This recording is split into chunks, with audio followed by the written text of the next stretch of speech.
Most of you are probably pretty familiar with the standard poker hands. You've heard of a full house, four of a kind, or even the royal flush. But many of you might not know how they stack up against each other.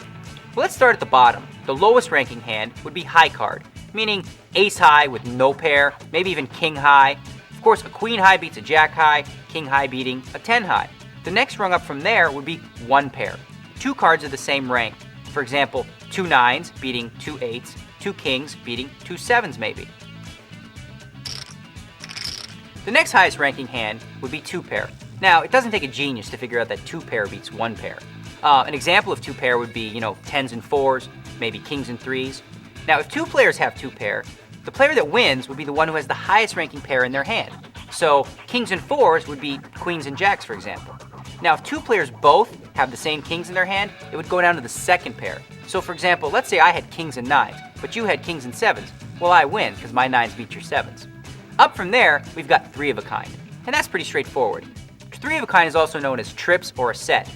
555, 777, 999. Obviously, the higher your trips, the better your hand. The next step up from three of a kind would be a straight, and a straight's pretty straightforward.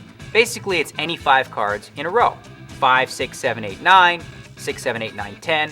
The highest possible straight is ace, king, queen, jack, 10. The lowest possible straight being ace, deuce, 3, 4, 5. Now, if two players have a straight, the player with the highest card in their hand would win.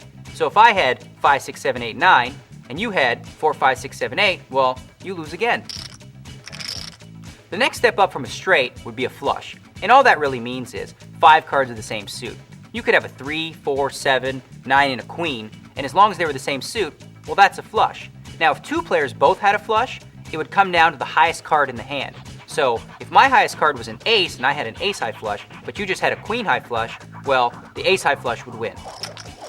The next step up from a flush would be a full house, which is any combination of three of a kind and a pair. Now, if you're really, really lucky, you'll get four of a kind, which is the next highest ranking hand. 4 nines would obviously beat 4 sixes. Now, this next rank of hands, you're just not going to see very often. We're talking about the straight flush. Now, the straight flush combines both the straight and the flush, meaning you'd have to have 5 cards in a row and of the same suit. 5, 6, 7, 8, 9, all of clubs. A step up from there is the ultimate hand, the royal flush, which again, if you get, that's pretty lucky. 10, jack, queen, king, ace, all the same suit. Okay, so there we have the hand rankings. High card, a pair, two pair, three of a kind, a straight, a flush, full house, four of a kind, straight flush, and of course, the royal flush.